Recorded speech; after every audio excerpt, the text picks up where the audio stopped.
Well, good morning, gentlemen. All right, looks like we have a room full of people. So good. All right, hopefully, some of you brought a bunch of questions with you. So, actually, let me finish taking a look at the names here in the room. And, um,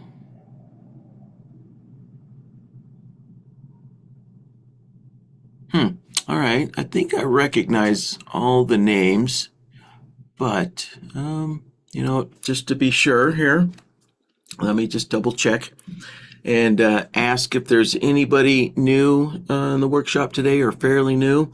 And the real question is, if you are new to these workshops, would you like to hear the workshop introduction? And the workshop introduction is, I'll explain what we do in these workshops, what we do not do. I'll explain how the recordings work, so that way if you ask a question, you'll know how quickly, how soon you would be able to watch the recordings. And then lastly, the third item is I'll explain what indicators I can install into my machine in case you have a question about a non-NinjaTrader indicator there, right? Non-built-in indicator, all right? So if anybody would like to hear the workshop introduction, let me know. And I see here Farouk is new. All right, yeah, so if you'd like to hear that workshop, just let me know. Otherwise, I will skip it and jump into the questions here. Let's see. All right.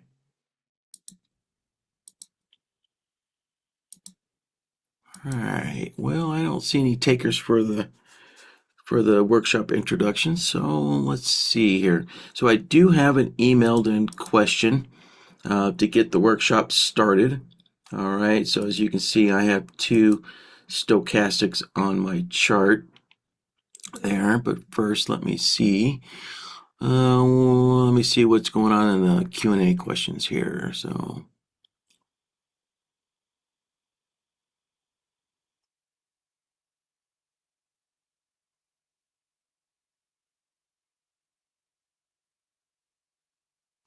Let's see here. All right. So yeah, Farouk is just has a general question about when he emails a question in for the workshop, how does he know which workshop it's going to get answered in? Well, basically, it always gets answered in the next workshop there. All right. Whenever the next available workshop, excuse me, I got the hiccups. Whenever the next available workshop is. So, just keep in mind, every once in a great while, sometimes there's a sales webinar that happens on Thursdays, with these workshops, in which case the workshops get canceled if there's a sales webinar on that same day. So that means, your question would get pushed out 2 weeks, right? So, yeah. So, always count on your question getting answered in the next available workshop there. So, all right. And let's see what the next question is.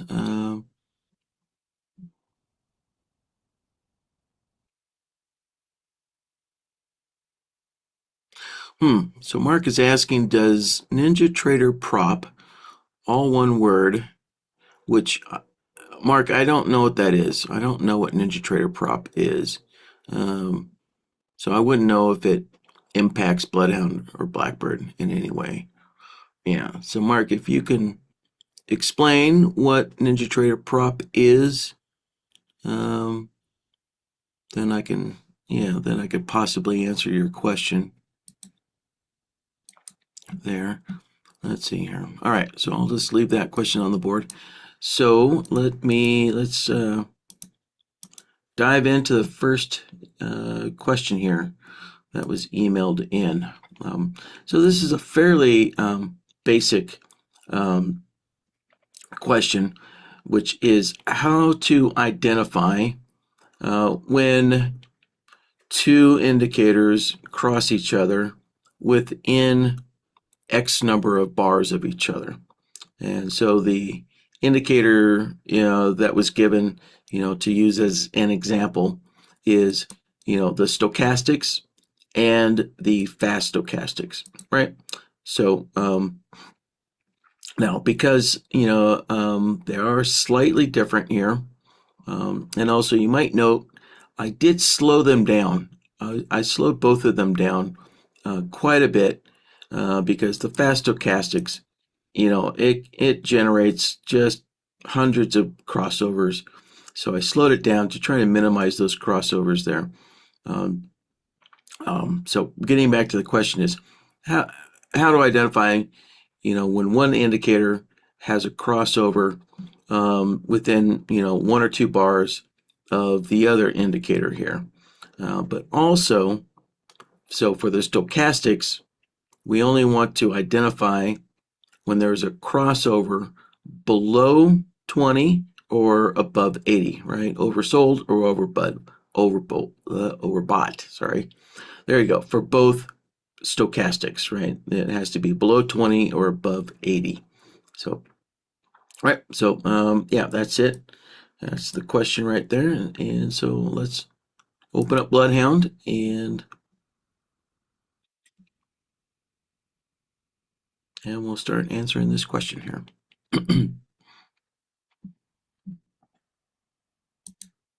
All right, so first thing I'm going to do is hit the save button. So that way we can put in a file name immediately and all of our work gets saved to that file. All right, so there's today's date. There we go, we're ready to go. So this question clearly involves a couple of crossovers. So I'll just go ahead and put two crossovers on there.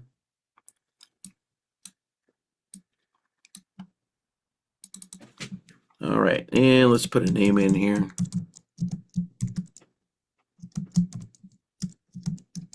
All right, right. So for both stochastics, we're just looking for the D crossing over the K.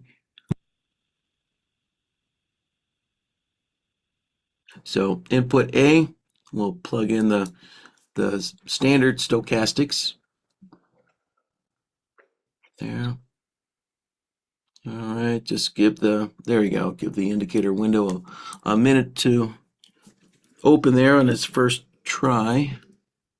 And then put in the short name there. There we go. So we'll do the regular stochastics first. And as mentioned, I did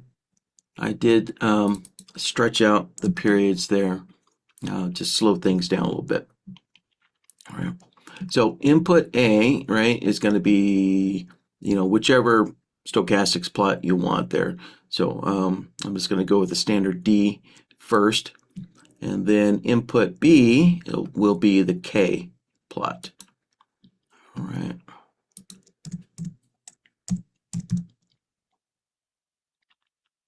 All right, select our stochastics again. And once again, adjust the period.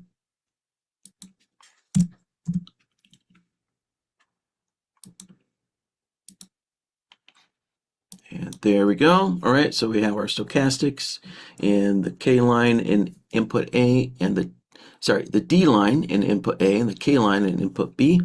And there are all of our crossovers there. All right, yep, all of those crossovers.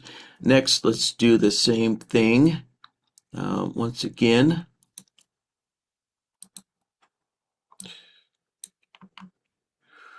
And I'm just going to rename this solver here. But of course, this time it's going to be the fast stochastics. All right. So I'm just going to go through this a little quicker this time. There.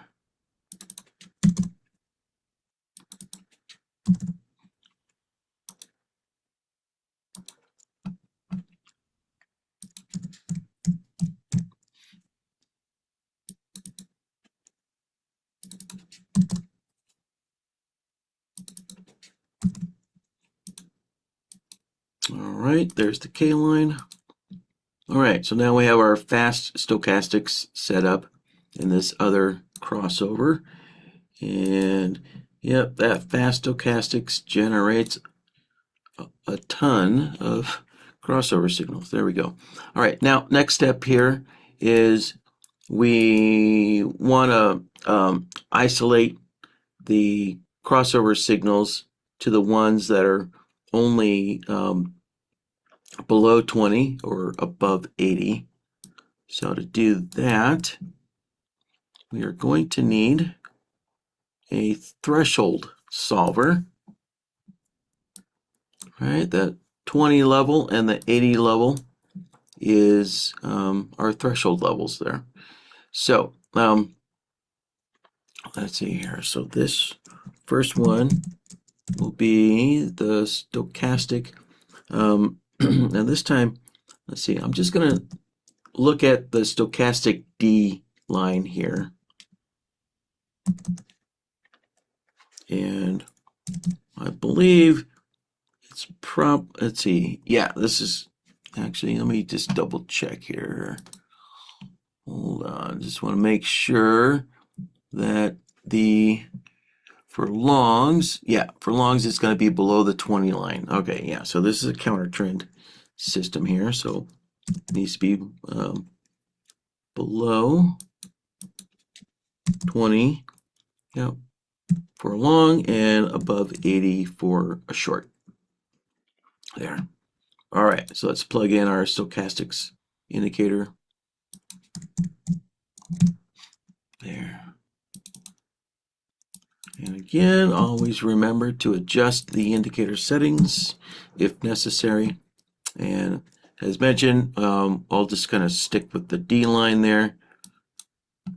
Now if you really needed to make sure that both stochastic lines, were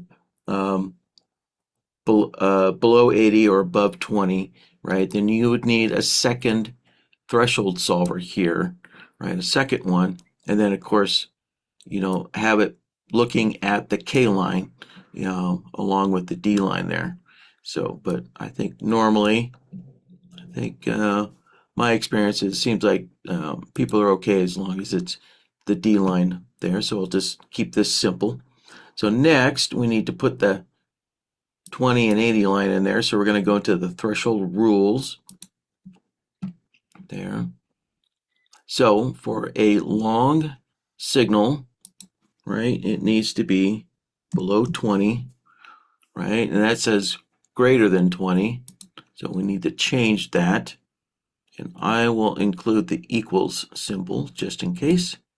So there we go, right? Less than or equal to 20. This one, for the shorts, I'll put in greater than or equal to 80. And hit OK. And so when we look at this, right, there we go. So whenever the D line, which is the blue one, is below, right, we get the long output. And whenever it's above, right, we get the short output. So next step here is to grab an AND node, like so, connect that in, and let's see, there we go, there's a long signal.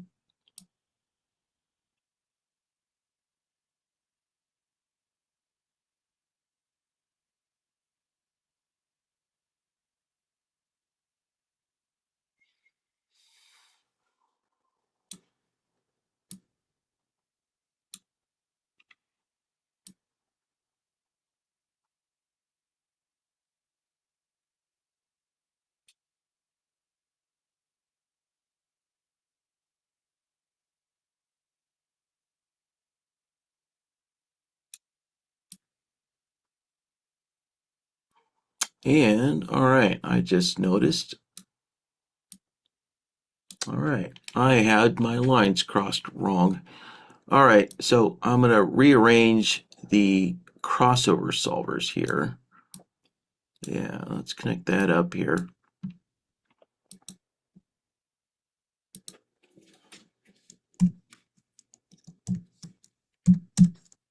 There we go. Adjust the name here. All right, so we want K instead of input A.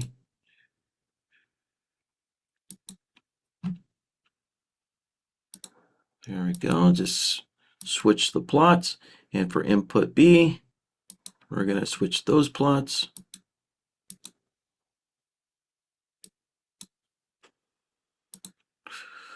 And there we go. All right, so it's looking for that short cross down there. Okay, that's what we were missing. And there we go. All right, good. There we go. There's some cross downs and cross ups, cross down, bunch of cross ups. Okay, good, good. All right, so there we go. So there's for the regular stochastics, and now we're just going to rinse and repeat for the fast stochastics. So let me also adjust this crossover solver for the fast stochastics. So let's open up the indicators, reverse those plots.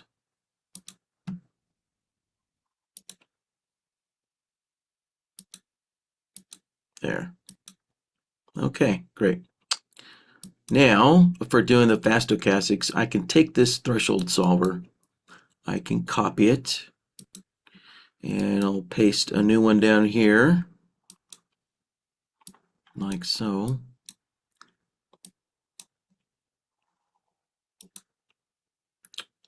But this time, we're going to be looking at the fast stochastics. There we go. All right, so I just need to go into the input here and swap out the regular stochastics for the fast one. Here. All right, there's our fast.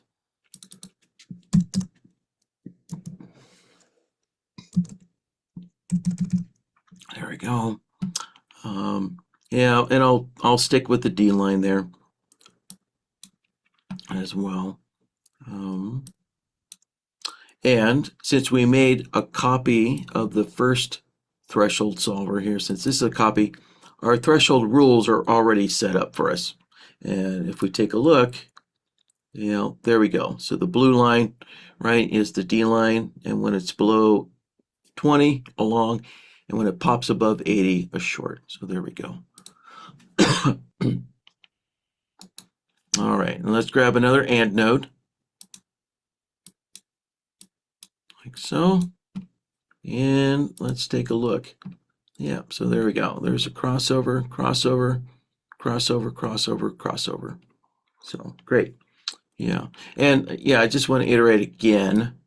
Depending on how conservative you want to be, right? You might want to add the K line in to the 80-20 threshold levels as well, right? Because obviously this crossover, occurred only because the D line was above 80, but that K line was not above 80, right? It's below 80. So, so if you want to be extremely conservative, again, just you need to make a copy, right, of this threshold solver and look at both the D line and the K line. So you need a second copy there, and just plug it into that AND node. That way you're making sure that both the stochastic K and D line are both above 80 or below 20 here, right? But I will just leave it a little liberal here.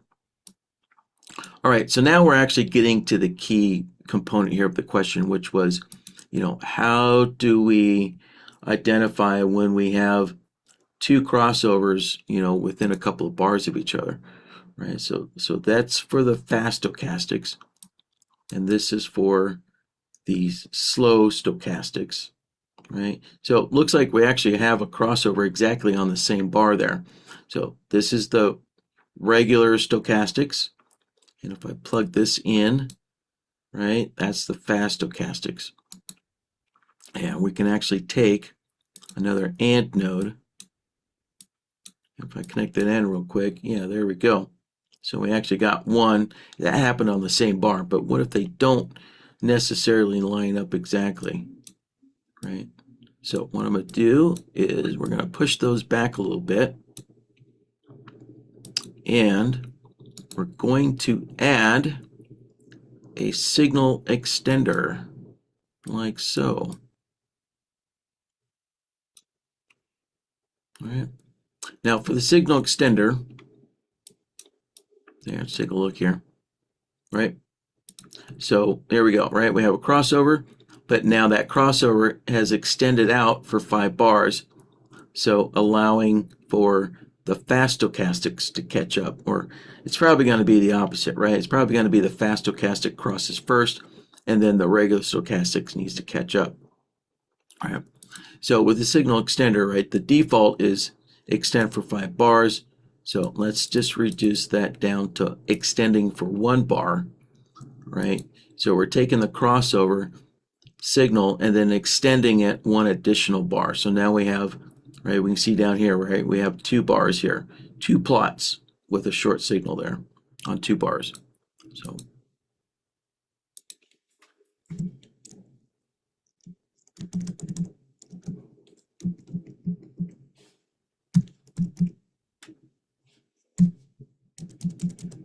there, all right. So I'll just put in there, adjust the name, letting us know we're only extended for 1 bar. And then I can copy that signal extender, and then I'll paste it down here and connect the fast stochastics in. Right, so again, if we take a look, right, there we go, there's our fast stochastic crossovers, right, extending out for an additional bar. And so now let's see what we get. We probably should get a lot more signals there. So let's see here. Yeah, so we had, right, a crossover here, and then the fast stochastics crossed over first, regular stochastics crossed over 1 bar later. Same situation here. Yep, same situation here. Was it? Yeah, yep. So now, because we're taking these crossover signals and we're extending them 1 extra bar, right? We can already see sometimes we're going to get 2 signals in a row. So if you wanted to clean that up a little bit, then let's zoom out a little bit.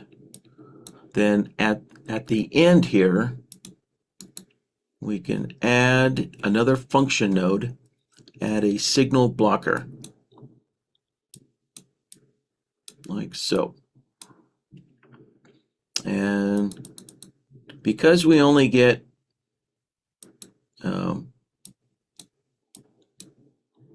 right, so because our signal extender is only extending 1 extra bar, then that means the maximum number of signals we can get is only 2. So doing the math, our signal blocker, we only need to block for 1 extra bar. So I can knock down the block signals 4, I can knock that down to 1. Right, so again, yeah, if you noticed here, the default was 5, but we don't really need to block for 5.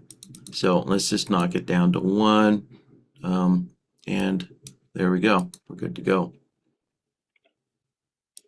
Now let's just take this 1 step a little further here, and let's see, I'm trying to see if I can find an example. Okay, yeah, here's an example. So we can see, right, here's a crossover up for the stochastics and a crossover for the fast, but there's no signal, right? Because those crossovers were more than 1 bar separated apart. So, so let's extend our signals for 2 bars. Okay, 2 bars. Go down here, adjust this one, and adjust the name like so.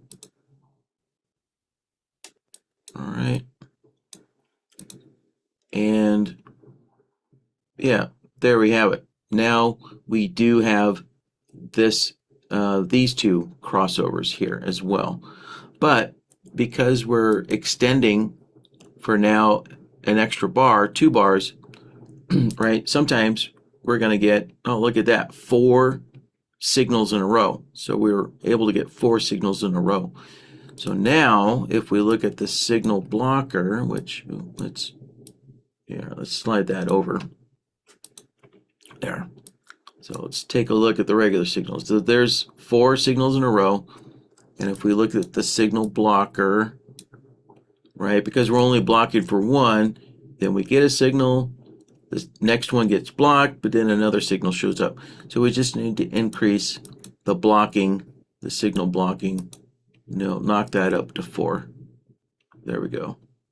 So, well, actually, technically, we only need to knock it up to 3. So, and there we go. All right. All right. So that should take care of that question. So before I wrap it up, let me just double check to see if there's any follow-up questions on this.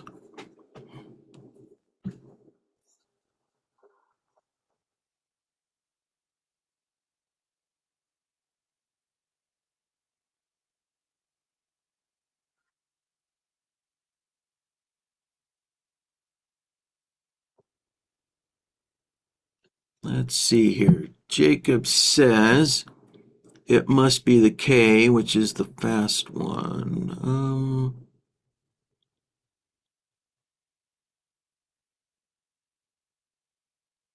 And let's see here. All right. Yeah. So I'm guessing here, Jacob, you were talking about the threshold solver here, which is making sure that one of the K lines is above 80 or below 20 here. Yeah, so I'll just cover this one more time here. So for the so you can decide whether you want to look at the D line or the K line there. Yeah, so we can go in there, open up the indicator, and select the K line instead of the D line. Right, so you can mix and match whatever you want there. So if you want to do the K line, just select that, like so, and you're good to go. And as mentioned, you could also, if you really wanted to be really conservative, we could copy that, paste a new one in there, and rename that to the K, like so. And then go into the indicator here. So since this is going to be for the stochastic K line, open up that indicator and we'll select the K line instead. And since this is a copy, right, it maintains all of your indicator settings there, so you don't have to readjust your indicators there. We can click OK. So here we go. Here's for the K line. And if we pop that in there, and there we go. So we did actually lose a signal there this time. Yeah, so as mentioned, that K line moves a lot faster, so that K line dipped below 20, right after that crossover there. Yeah, so that eliminated that signal right there. So let's disconnect it. There we go. There's that signal. And if we reconnect it, there you go. Signal's gone again. Yeah. So I will just leave that in there just in case. Yeah, and so you can just do the same thing for the fast stochastics as well. So there. All right. Well, I think that looks like that was the only follow-up here.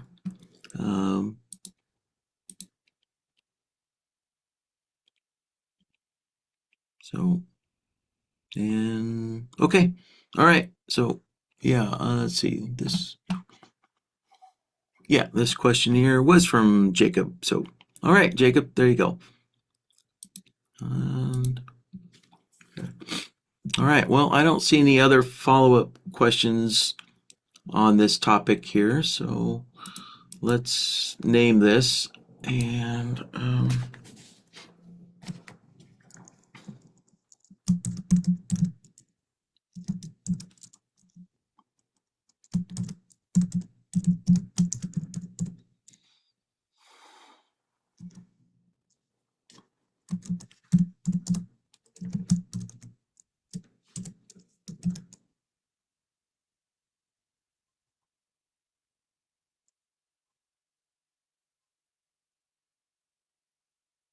there. Uh, yeah. There. All right. Call it good.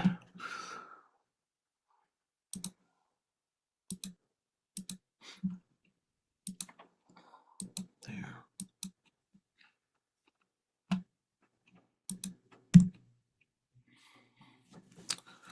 All right, so let's get back to Mark's question here about the NinjaTrader prop impact. Hmm.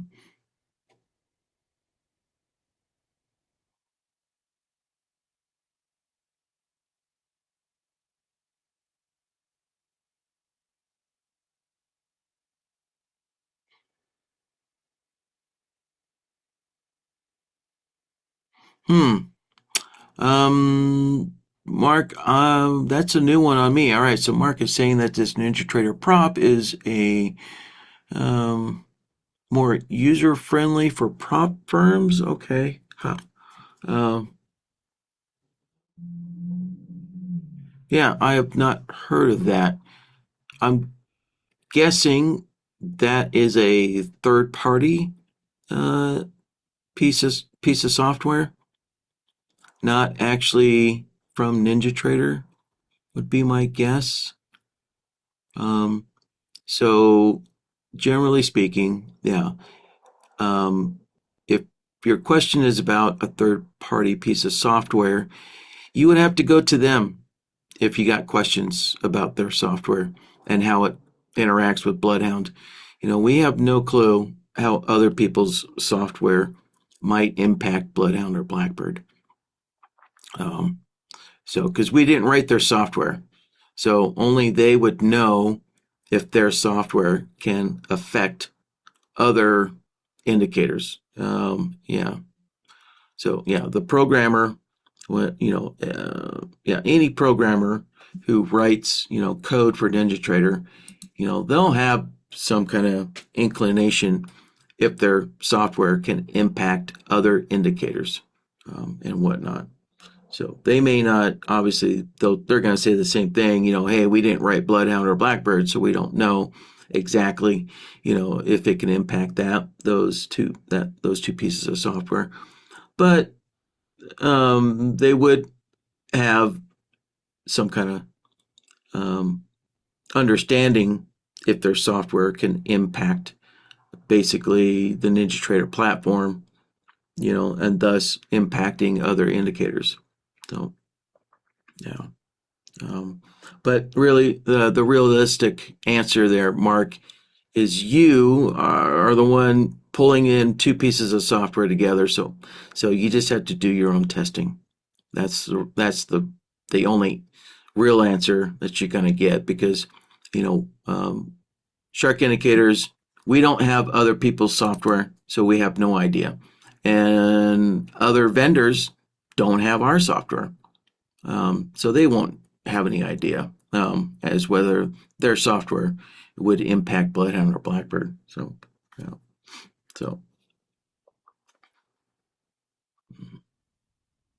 So, yeah, that's basically the kind of generalized answer I can give you on that. So, if well, actually, let me add to that.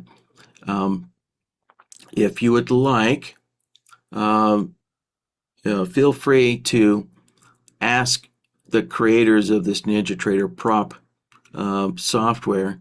Ask them if they would reach out to us because we at Shark Indicators, we're always willing to work with other vendors out there and work together with them, or at the very least, set up a meeting and we can test our indicators, our software together.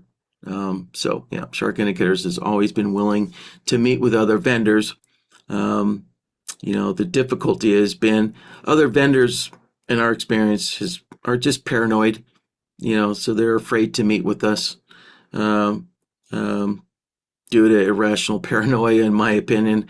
Afraid their code's going to be stolen somehow, which is really not possible, as long as they're as long as they give us the customer version. So, but sorry, kind of getting off track here. Bottom line is, email their support and say, hey, if you're experiencing a problem, email their support and say, hey, would you mind reaching out to Shark Indicators and set up a meeting to test the two pieces of software together, and we'll get that done. So, yeah, and in fact, when Shark Indicators does meet with other vendors, then we will also put them on our vendors page as well. So yeah, the only way somebody can land up on our vendors page here is to actually meet with us and test our software together. So yeah, so let me open that up here. So yep. So Indicator Smart, Lizard Trader, right? We've tested all their software. Let's see, TouchZone. Actually, yeah, they don't really have any software. They're on there because of the Heatmap Pro. Lucrum, yep, we met with them. Zone Trader Pro, yep, I met with Ed. I met with Ed there, so that's how he got on the list, and we tested his indicator with Bloodhound, so on and so forth there. Yeah, these guys as well. So, right, yeah. So that's how you can get on our vendors list, is for the owner of the vendor to meet with us and do a little compatibility testing together there. So, yeah. And then, yeah. Let's see. Yeah, I think I can leave it at that. So, great. All right. So, all right, that should take care of Mark's question.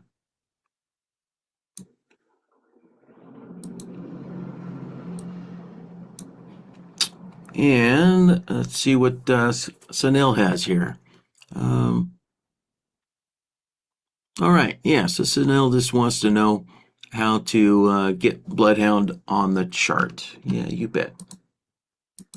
All right, yeah, you just add Bloodhound to the chart the same way you add all indicators to the chart, right? There's only one way to add an indicator to the chart there. So let's pull up my other chart here. So there we go. So I have another one. Oh man, that already has Bloodhound on it. So that's actually, you know what? So if that already has Bloodhound on it, I'll just stick with this chart here. So I will take Bloodhound off the chart, right? So I'll just delete it off the chart. There you go. Bloodhound is gone. So now let's open up the indicator window here. Right, there we go. So this is NinjaTrader's indicator window. And just go into the Shark Indicators folder. Right, so we put all of our stuff inside the Shark Indicators folder here. So there you can see Bloodhound right there. So just add it to the chart like you would add any other indicator to the chart there, and click OK. And there we have it. There's Bloodhound added back to the chart. And then next, if you want to open a file, right? So I need to open up today's workshop file again here. So I will click the button on the top here, like so. And then I can go to the main menu up top here, right? And we can see there's the open save buttons. So I can hit the open button. And then I can load in today's workshop file once more. So, all right, so there you go. There's the previous question right there. So, all right, and there we have it. So also, as a shortcut here, I'm going to go back into the indicators window here.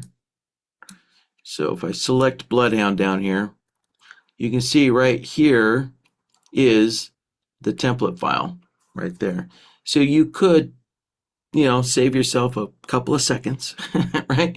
It's only a couple of seconds there, and you could actually load in the template file right here from the indicators window here. So all you got to do is click in that box there, and there you go, right? So here's the open file dialog window again here, and man, that's awful wide, right? And there you go, load in that file there. So yeah, so you can preload the file first, and then click the OK button there.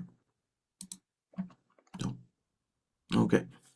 All right. So I think that, let's see. All right. Yeah. So it looks like that took care of Sunil's question.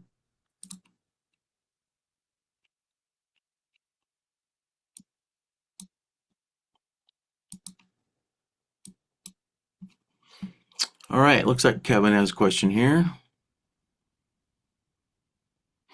All right. Can I show how to do a MACD crossover? Yeah. All right. That'll be very similar to the stochastics here. So let's get the MACD on the chart.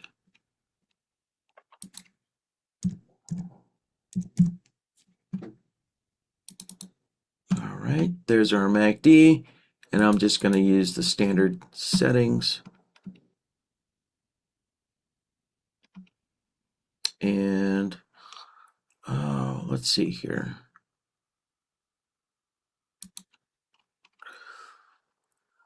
I'm gonna turn on the average line.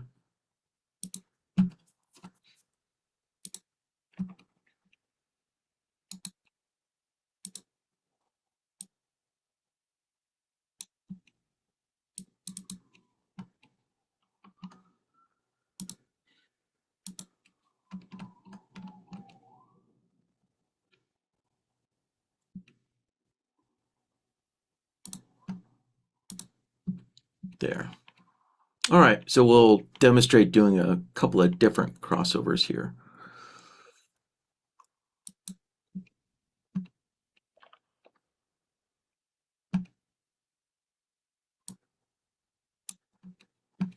All right, so let's add a new crossover solver. There we go. Connect that up. So input A will be our MACD.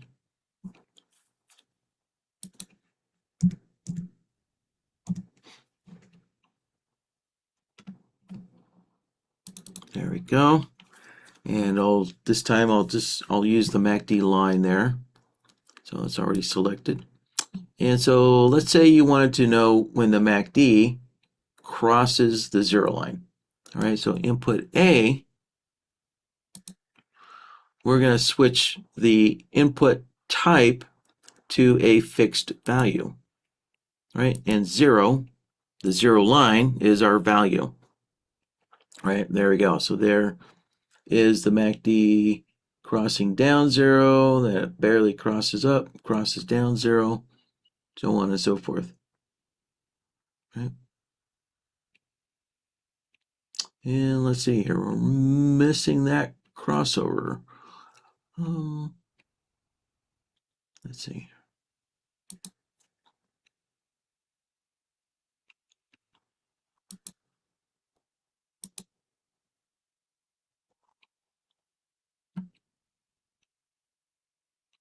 Yeah, all right.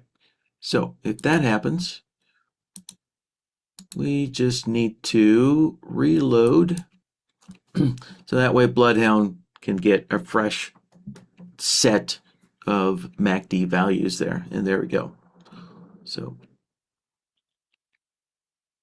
yeah.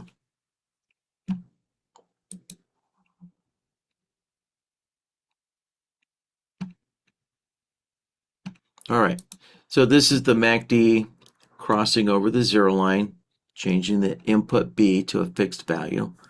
Now, let's say if we wanted to do the MACD crossing the signal line.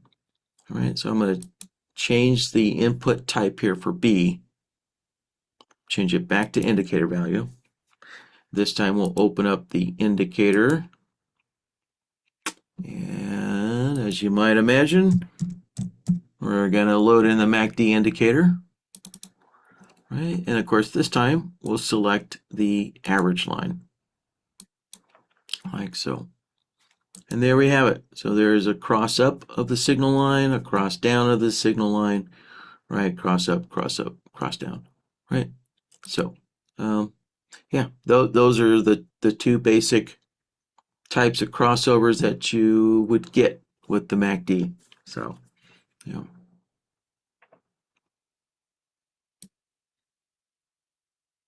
All right, so Kevin, yeah, if you had any other like crossover examples you wanted to see, just let me know.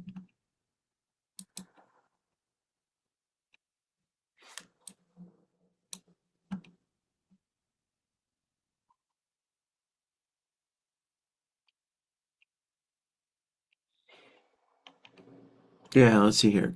Yeah, so just to make sure, Kevin asked, can I show the two lines crossing each other? Yeah, so that's what this one is here. So there we go. So input A is the MACD line. Input B is the signal line there. Yeah. All right, so let's see here. Let's name this guy.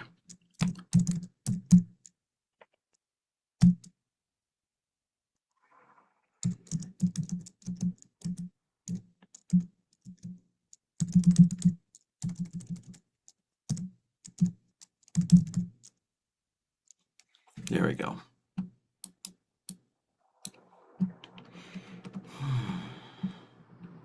All right, looks like that takes care of Kevin's question.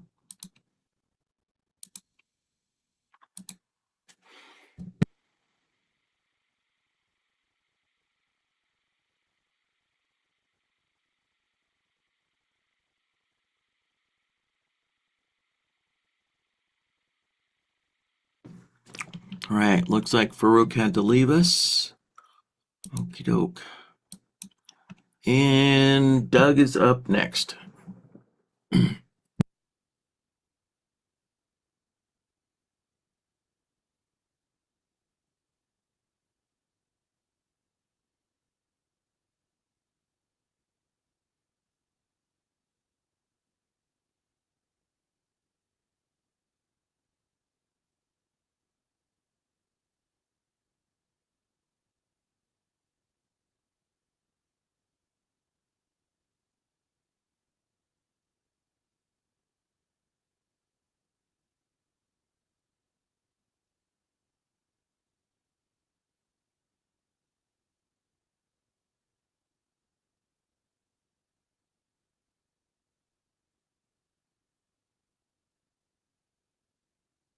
All right, so Doug has a question about the file structure here for snippets. Yeah, so he's wondering if he could save snippets to other alternative folders. Yeah, so he can better organize his snippets. Boy, I'm guessing you must have a lot of snippets there, Doug. So, I don't actually know how exactly, the file structure for snippets is set up here. What I would suggest is just do some experimenting here. So, yeah, we can see, what was it, a couple of updates ago, a whole bunch of simple snippets here were included there. So so all these snippet files were just automatically copied right into the templates folder there. So let's see here. Let me open up File Explorer.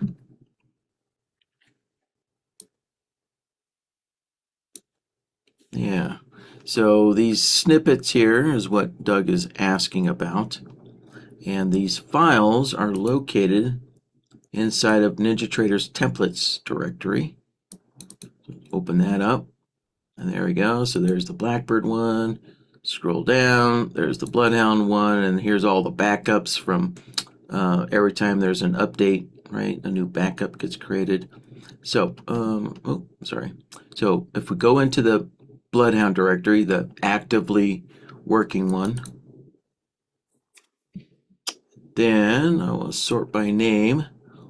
And there we have some examples and layouts. Wait a minute.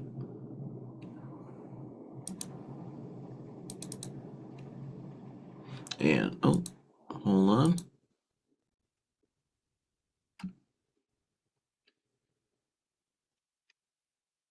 Oh, there we go. All right, so we do have a Bloodhound snippet directory.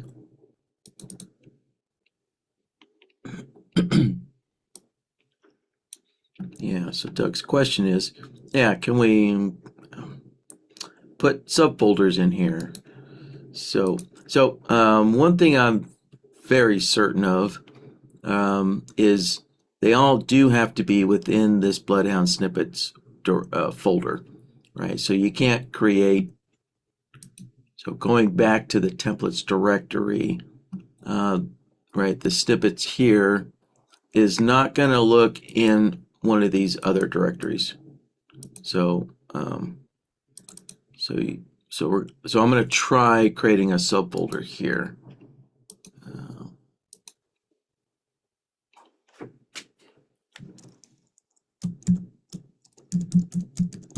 There.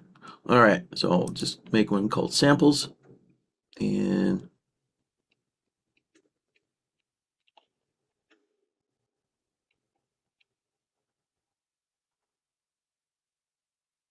all right, I guess I will just grab two of these, drag them in there. There we go. So I have common and DI trend in there, like so. All right.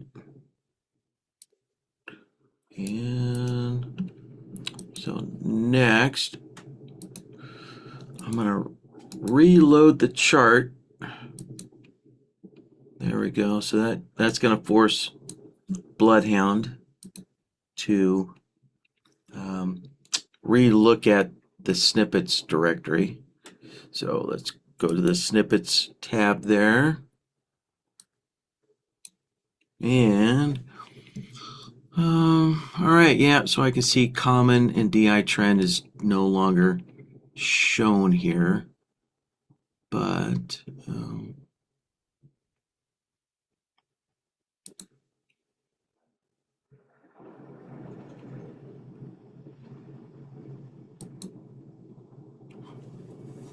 so I think that answers our question. The question is no.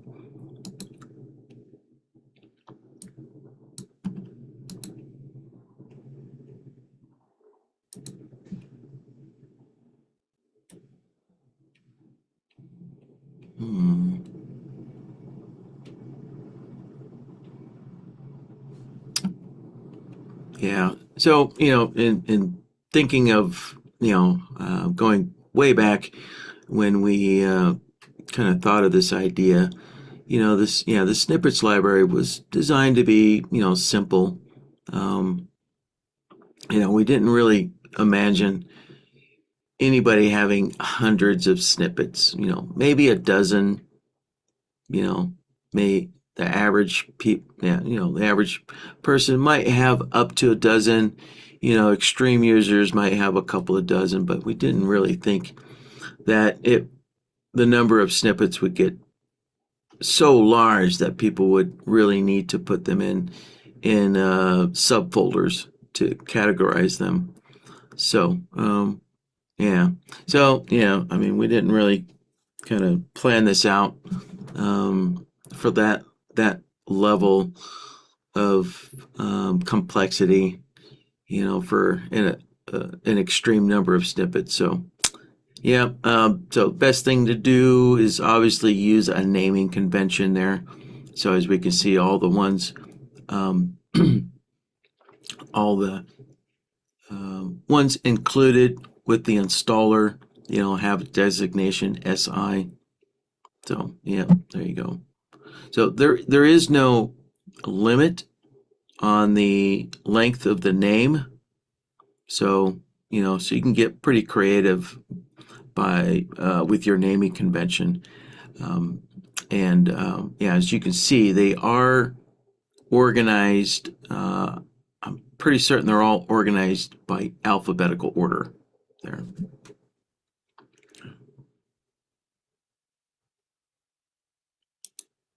There.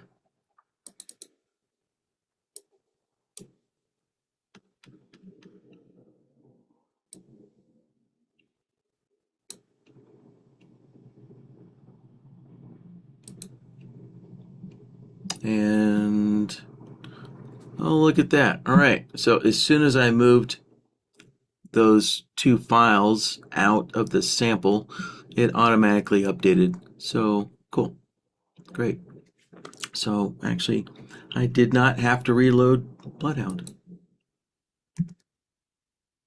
There.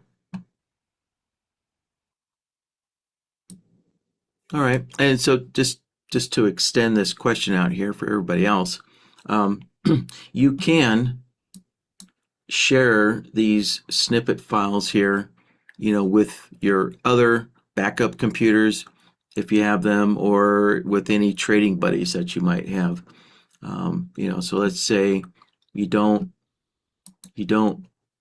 necessarily need to shrink this up here. Yeah, so let's say you don't necessarily need to share or want to share the entire file, Bloodhound file, right? So you could just take a section that you want to share with somebody else and turn that into a snippet here. There you go, right? I could save a snippet. And let's see.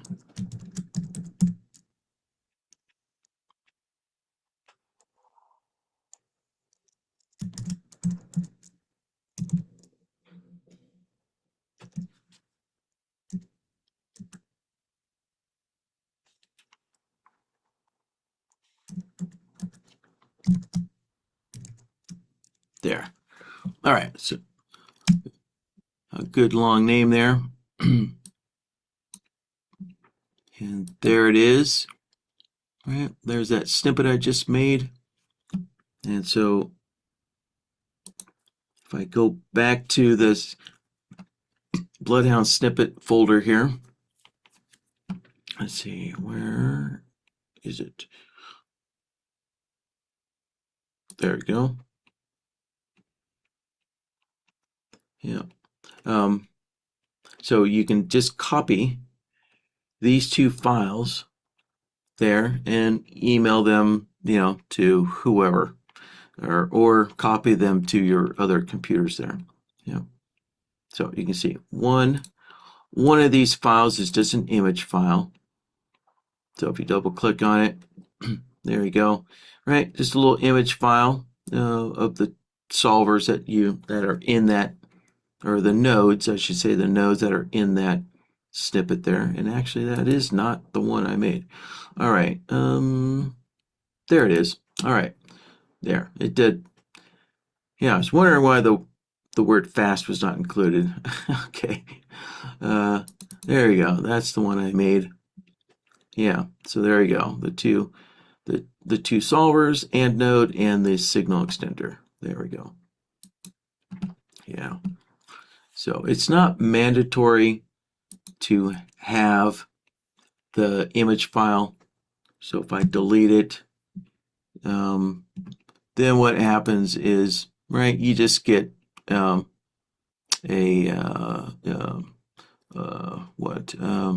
you get a listing here just with no image there.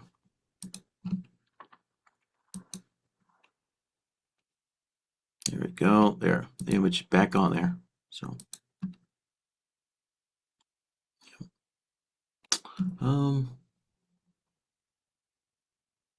right, I think that about does it.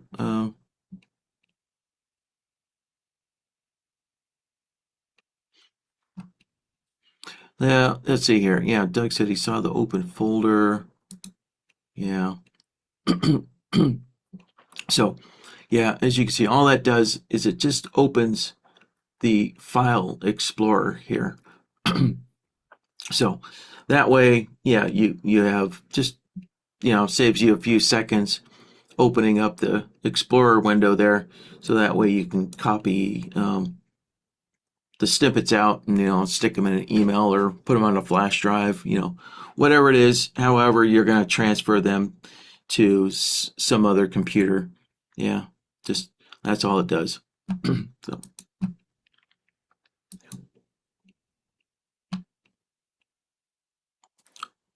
Yeah, and just to make sure, the documentation should state that as well. So on any of the documentation pages here inside of Bloodhound, there is the Bloodhound interface. So let me open that up in a new tab. And if we scroll down, there's the solvers panel and snippets library. So let's go down there. And yeah, I just want to make sure and see what the documentation says. So there you go, snippets library. Yeah, there you go, snippet folder. So this opens the Windows File Explorer, yeah, to the snippets directory. So, okie doke. Yeah.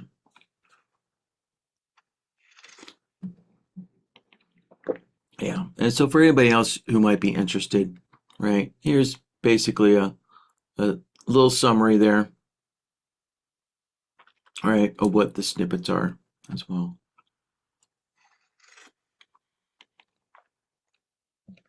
There.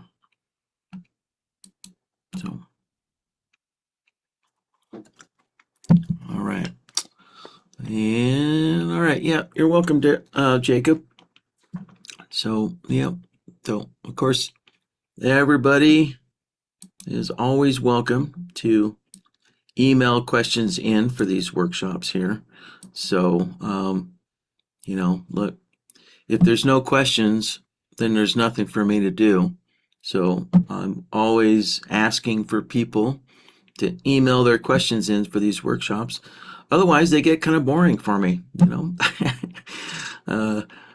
there's more interesting things to do than to sit in a workshop where there's no questions. So, yeah, so please, don't hesitate to email your questions in, for these workshops here if you want to.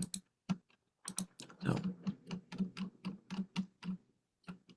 and all right.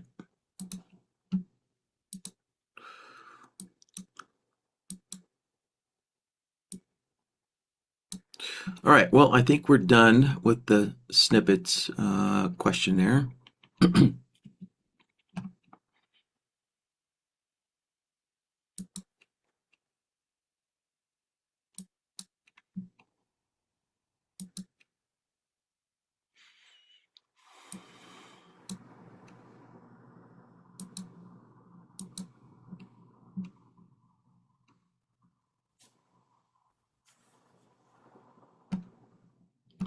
All right, sounds good. Good. Yeah, I do sometimes. Jacob's saying, yeah, you might have some follow-up questions after he's kind of played around with the system he's building there. Yeah, I might have some additional questions. And yeah, every once in a while, after something's built out, a couple weeks later, people will come back with follow-up questions, or sometimes, I'm not sure if this is being considered like a trading system, but let's pretend this was some kind of trading idea, trading concept here. We build out the first one, then sometimes people come back and say, hey, how do I tweak the system, and add this, and, add this new filter or whatever it is. So, yep. Whatever question you guys have, they're all welcome in the workshop here. Of course, as long as the question is about building, something in Bloodhound. So.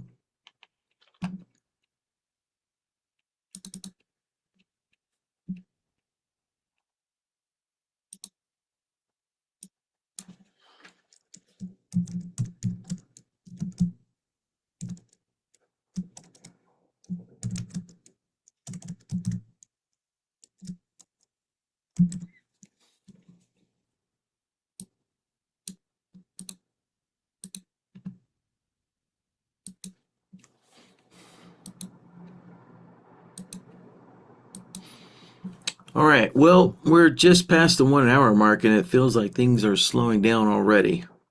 So I can see, we've lost about a third of the people in the room. So, so you know what? It is kind of early, but I think I'm going to start the timer here. All right, so if I don't see any more Bloodhound questions in the next 10 minutes, so I'll hang around at least for 10 minutes just to make sure. If there's no more Bloodhound questions in the next 10 minutes, then I guess I'll wrap it up. So, but as long as Bloodhound questions keep coming in, then the workshop will stay open as long as necessary to get everybody's questions answered there. All right. So if you have more questions, keep them coming. And let's see here. All right. Looks like Doug has something. And all right, Jacob, have a good rest of your day. Let's see what Doug has.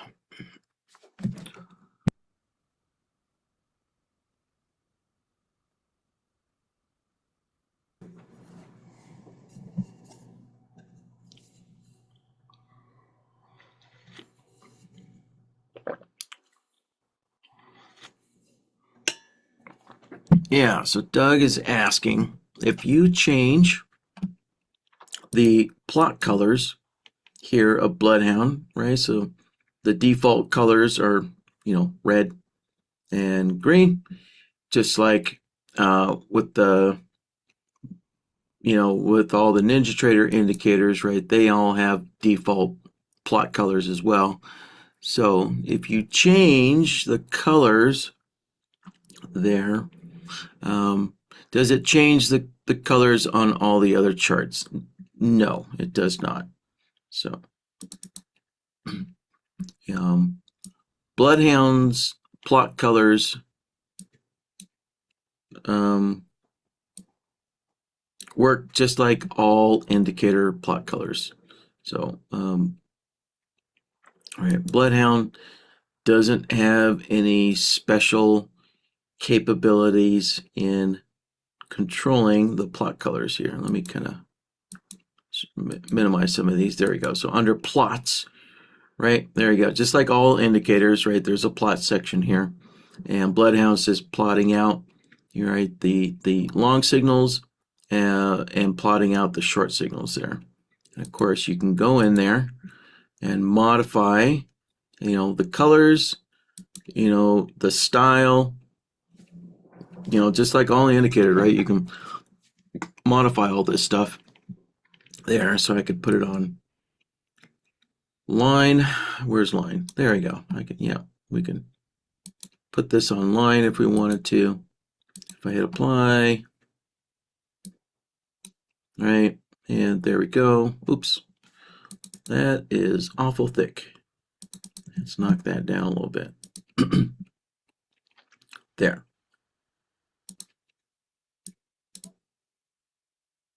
Right. So yeah, you can tweak the Bloodhound plots just like you can tweak any other indicator. Oops, wrong one.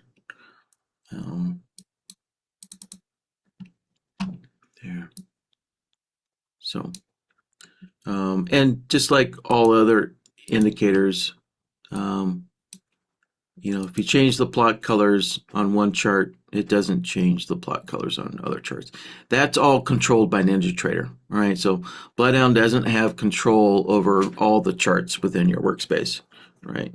So actually, Bloodhound has no control over what's going on your chart.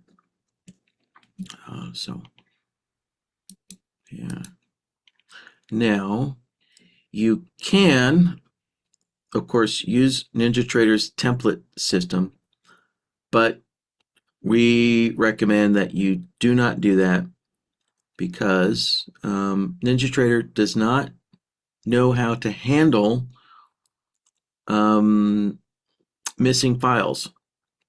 So if you saved a template and you had a file loaded in here, well, if you delete that file or change the name, then this NinjaTrader's template loading system will tell Bloodhound, load up this file that's missing. And of course, what happens? An error gets thrown. So so this template system that NinjaTrader built is extremely fragile, and when an indicator changes, or say if an indicator plays a sound file, that sound file is missing, right, and you have a saved template, then that indicator is going to throw an error message.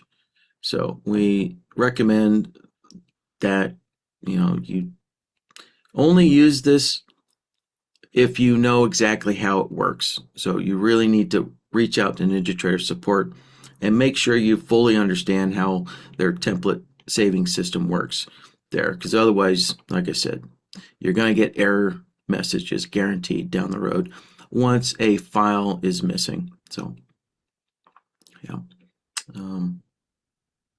So if you do insist on saving a template so that your plot colors are changed, then what you could do is I would load a fresh Bloodhound on, so that way there's no file in here, right? And also there's probably some other settings. Make sure none of these settings are enabled, right? So you definitely don't want play sound to be enabled, because Ninja's template saving system is going to try and load in a sound file that may not exist, and errors will occur. So so make sure everything is disabled, right? So this is the default settings, right? So I don't have a template file for Bloodhound, so make sure everything's blank, and then you can go in and tweak the colors there, and then you can save it, save yourself a default there. All right. So, but again, if you start getting errors when adding Bloodhound to a chart, it's going to be caused by your NinjaTrader template saving system there. All right, so all you gotta do is just delete that template file, and you should be good to go again. So, and in fact, our installer deliberately goes in and deletes those template files. So just so you know, if you do have a saved NinjaTrader template file here, a indicator template file, every time you install a new update, the installer should be deleting those files, just because they have been a problem in the past and people don't know what's going on, because a lot of people just don't bother reading NinjaTrader's documentation, so it just causes a lot of hassle and confusion, and things like that. So we found it just a safer and smoother experience for customers if we just delete those files that way, no errors occur. So, yeah. All right, so there you go, Doug. Hopefully that addressed everything.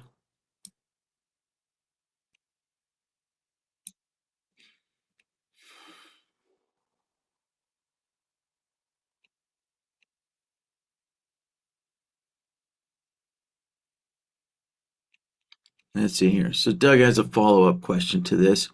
Yeah, so when saving the color line style, does Bloodhound store the new settings for the chart? No, Bloodhound doesn't save any of that. That's why I kept emphasizing this is a NinjaTrader template file. So no, nothing is stored in Bloodhound. NinjaTrader is overriding. So this indicator template file is NinjaTrader, and what it's doing is it's overriding the indicator default settings. So that's why it's NinjaTrader throwing an error, because NinjaTrader, for other customers who have, used this and they had a file loaded in here, NinjaTrader is forcing Bloodhound to load in this file, which is missing, and then that throws an error message. Yeah, so no, Bloodhound does not save any of that information. So no, that is all NinjaTrader. So, all right, so hopefully that clears things up a little bit. So, yeah. So if you want, I should recommend that you follow up with NinjaTrader support to find all the detailed information about how these indicator template files work, right? And again, this is a NinjaTrader tool or a NinjaTrader component. So yeah, so you need to follow up with NinjaTrader support to get all the full details on how this works, and how this can sometimes break an indicator. So, yeah.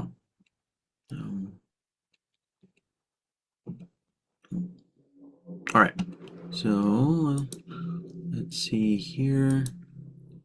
All right. So we got another follow-up question.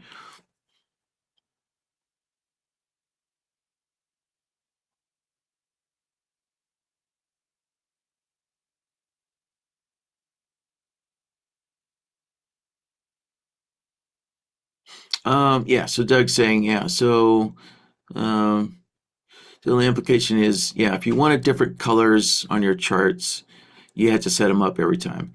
Yes, that's what I would recommend. So that's what I would recommend. So, but I did mention that if you absolutely had to use NinjaTrader's indicator template system, then, I'll just summarize again. What I said earlier is just put a new Bloodhound on the list here and make sure there's no file, and make sure everything is turned off, right? So, and then you can change the colors and the style, whatever you want the default to be, and then you can save.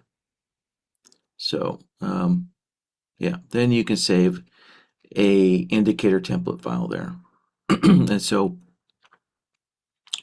that way, yeah, every time you add Bloodhound to a chart, NinjaTrader will look at your indicator template file and adjust the colors and everything there.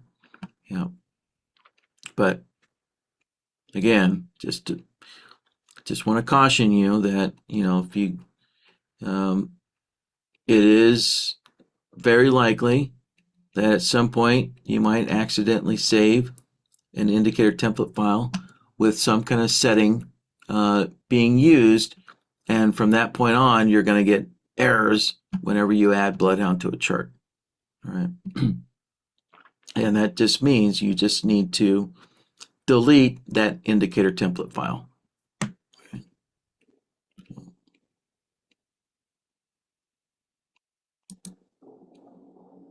There. All right. So I hope that kind of clears it up there for you, Doug.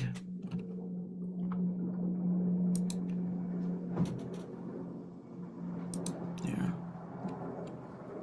All right. Looks like we're squared away on this question. Good deal. Let's see.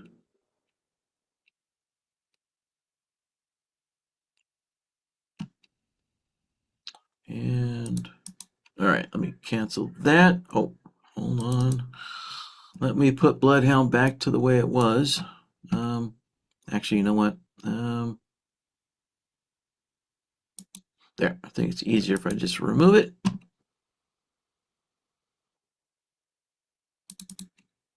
Add a new Bloodhound, and then load in today's workshop file.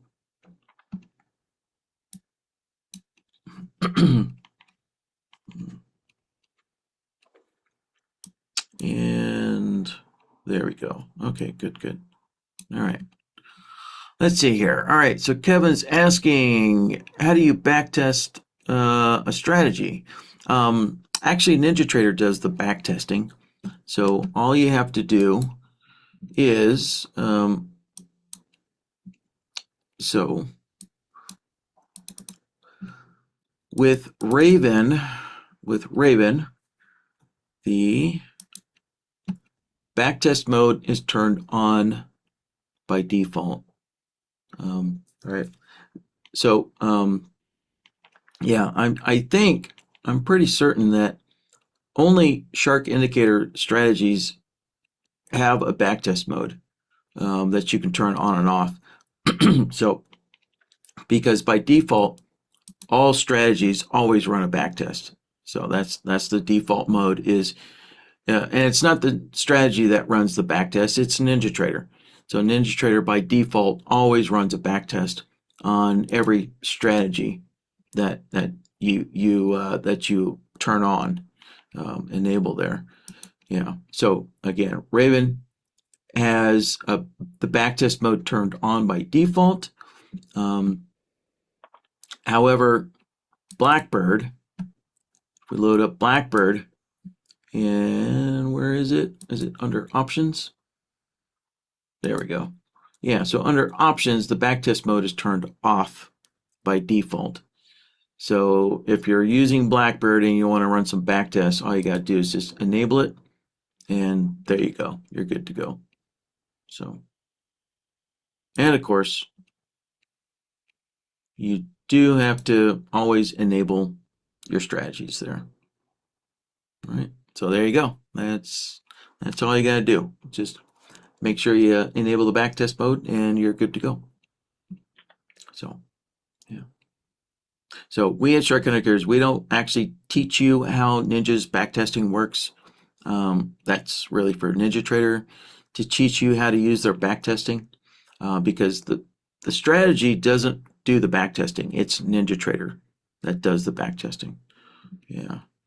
So, yeah, you can consider, I guess, yeah, one good way to think of this is the strategy is just the front head for backtesting. And it's NinjaTrader's underlying framework that actually does the backtesting itself. So, yeah. There. Let's see. Let me cancel those. And also, if, come on, what happened here? Where's my,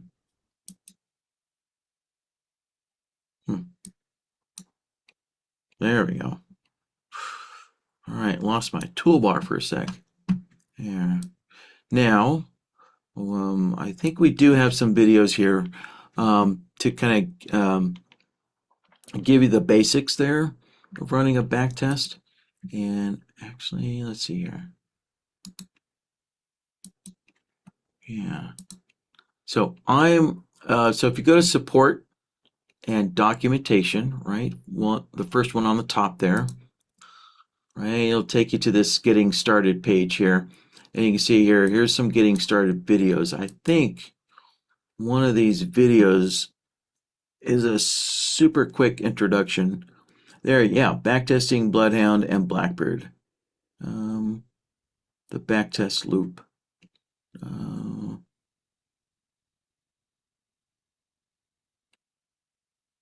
Yeah, let's see. Oh, wah, wah, coming soon. Okay, all right. So yeah, I wasn't sure about that. So so let me go back a page here. All right. So let's see here. So I'm not sure if you're using Raven or Blackbird there, Kevin. But let's see here. I'm going to go to the Raven page here. So let's go to Raven there. And here we go. Here's a section on backtesting help. So let's go there. And yeah, so here's a little explanation of how backtesting results are generated there. So that way you understand what is the strategy doing versus what is NinjaTrader doing here. So I definitely recommend reading that section there. And there you go. Videos. Yeah, there you go. So here you go. An overview of backtesting on a chart. There. So we got that. And oh yeah, we did a little training session on let's see, Futures IO. Yeah, back then it was called Futures IO. Let's see, but yeah, now it's called NexusFi. Yeah, so this website has changed names 3 times within the last 10 years. So yeah, we did a little educational training video back on NexusFi there. So yeah, let's go back here. Yeah, so here's a little that educational training video that we have listed there, which really kind of dives into the weeds there of how backtesting is done. And yep, that's it. So there you go. We got those 2 videos there.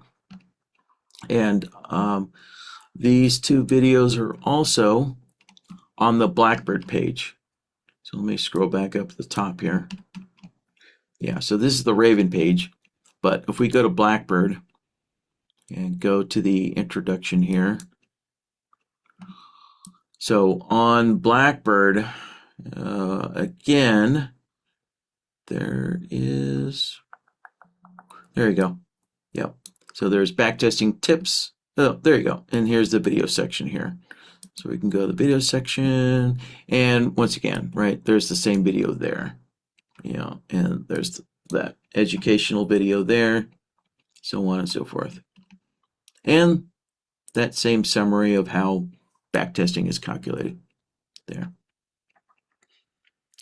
So there you go. So on both Raven and Blackbird pages, those videos there are included. So let's see.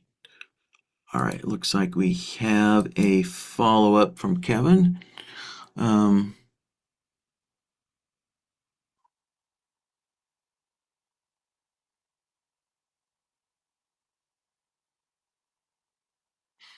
Yeah, all right. So question that Kevin is asking, so is it possible, I'm going to rephrase your question here, Kevin, so tell me if I'm wrong. Is it possible to switch the signal direction, to take the opposite trade? Yeah, so that would be reversing the signal directions in Bloodhound or Blackbird. So no, absolutely not. Don't. Bottom line is, don't code your signals wrong. So, no, we're not going to put something like that in there. So no, not at all. You just need to. Well, actually, you know what? I might be eating my own words here. All right, yeah. So 2 things here. So if you're using Bloodhound and you want to reverse your signals, right? So we'll just use these crossover, stochastic crossovers here, right? Well, actually, no. Let's use the MACD. No, sorry. I'm gonna go back to the stochastic crossover here because this is a better representation of your standard trading signal system, right? So let's zoom in here. So if you want to reverse your signals here, the quick and dirty way, let me re-emphasize this, the quick and dirty way of doing that is you can click on your AND node here, right? The last node here, the last logic node connected, right? Obviously, technically, the signal blocker is the last node, but the last logic node, right? You can select it and then hit the swap button, right? And let's see here, and hold on. Oh, it didn't actually switch over here. And yeah, hold on. Let me just give Bloodhound a good reload here. Okay, there we go. So there's our signals.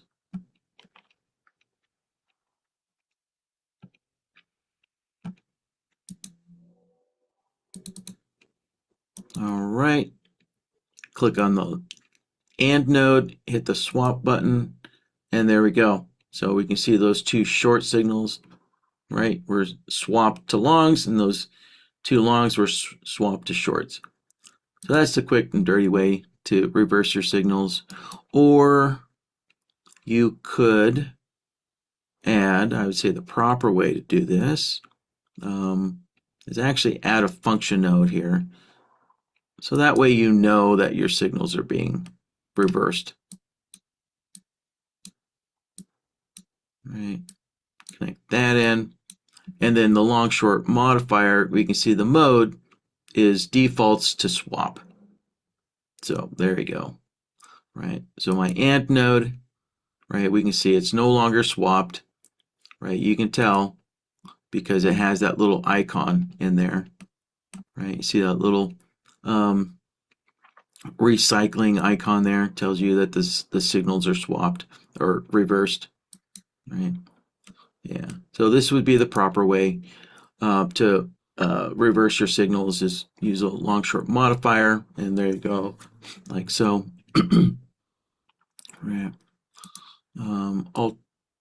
Alternatively, if you're not using Bloodhound, well, actually, this is not a Blackbird workshop. So if you're using Blackbird and a third-party indicator in that signal settings, you can do that.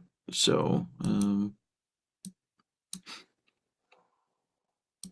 yeah, let me pull up the documentation here.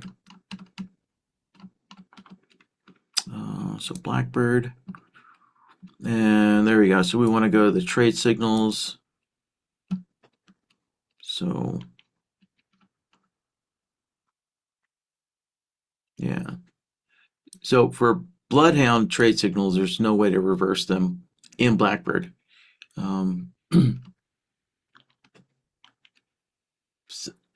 But if you're using a third-party indicator signal, then, you know, in this interface here, right, because, you know, those third-party indicators, you know, the programmers, you know, obviously we have no idea knowing exactly how they're going to code their indicator, and we don't know what kind of value they might be using for a go long signal or a go short signal.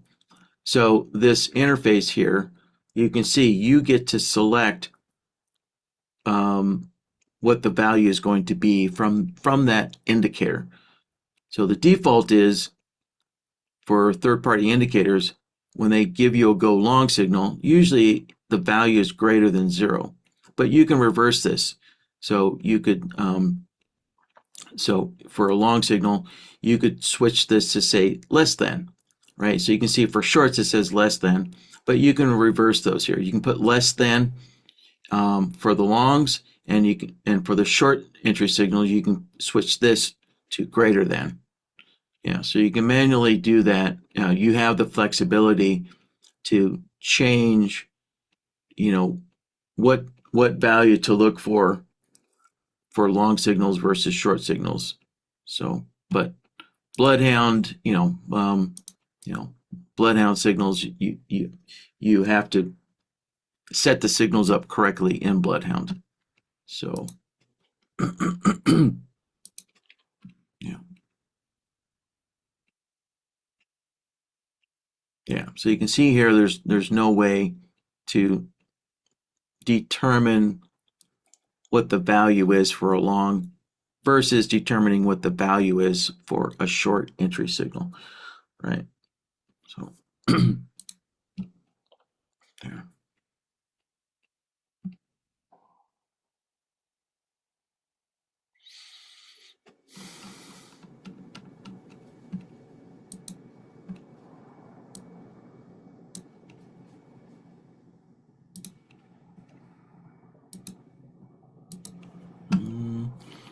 And all right, so it looks like that got Kevin's question answered. Great.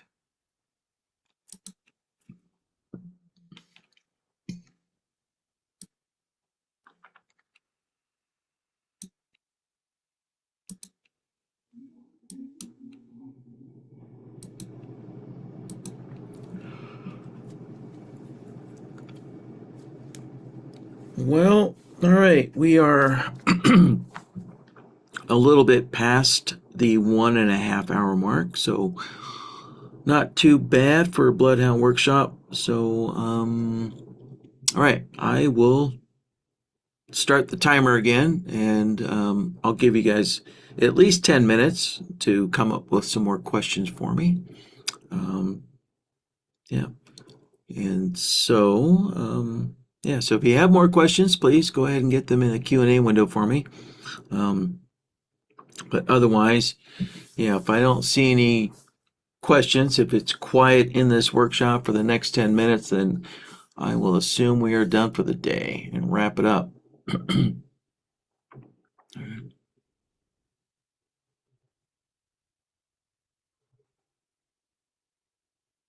So, in the meantime, while I'm waiting for the next round of questions to come in here, I'm just going to mute my microphone.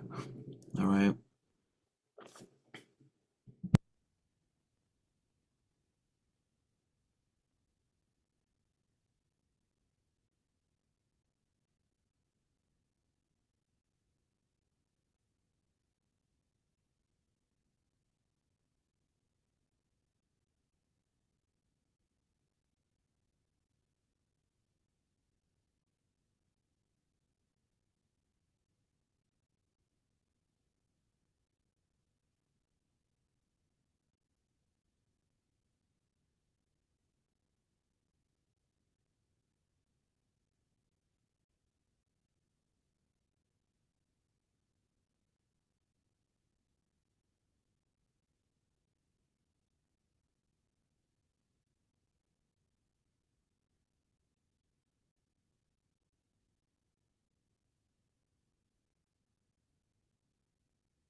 All right, gentlemen.